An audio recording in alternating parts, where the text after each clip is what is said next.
بسم اللہ الرحمن الرحیم۔ ہمارے عمومی دینی کلچر میں صوفیوں کے ہاں بھی زیادہ ہوتا ہے، اس طرح دوسرے حلقوں کے اندر بھی ہوتا ہے کہ جو سپرفیشل قسم کی چیزیں ہوتی ہیں، ما فوق العادہ جس کو کہتے ہیں عربی کے اندر، اس پر یقین اور اعتماد بہت بڑھ جاتا ہے اور اسباب کو دنیا داری سمجھا جانے لگتا ہے۔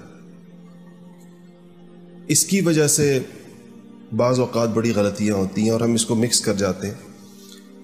غزوہ بدر کے اندر یا اس سے پہلے رسول اللہ صلی اللہ علیہ وسلم نے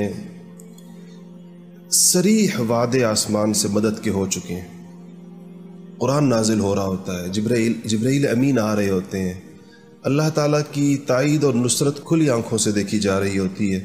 اس کے باوجود حضور صلی اللہ علیہ وسلم اسباب کے اختیار میں کوئی کمی نہیں فرماتے کسی مرحلے پر بھی۔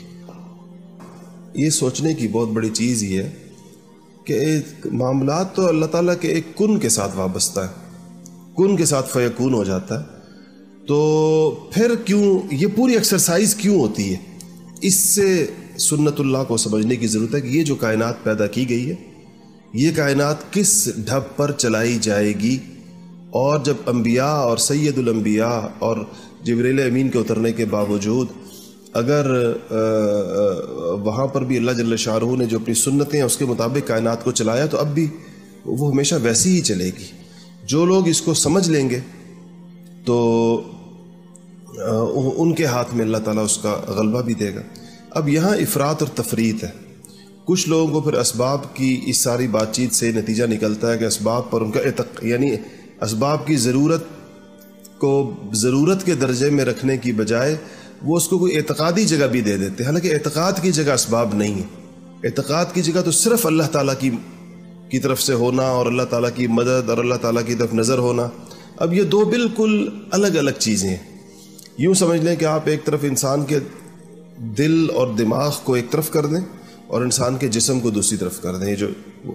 تو دل و دماغ جو ہے وہ تو مکمل اللہ تعالیٰ کے ساتھ لگا ہوا، اس میں تو اللہ کی مدد پر، اللہ تعالیٰ کی نصرت پر، اسی پر یقین ہو، اعتماد ہو، نگاہ ہو، امید ہو، توقع ہو، طمع ہو، سب اس طرف ہو۔ اور جو اس کا جسم ہے اور جو باقی وہ چونکہ اللہ تعالیٰ نے مادی دنیا کے لیے بنایا، وہاں پر جو مادی دنیا کے جو طور طریقے ہیں، جو اس کی بہتر سے بہتر شکل ہے، زیادہ سے زیادہ اسباب کا بہم پہنچانا ہے، اس میں کوئی کمی انسان نہ ہونے دے۔ عقل کے استعمال کے اندر بھی، تدبیر کے استعمال کے اندر بھی،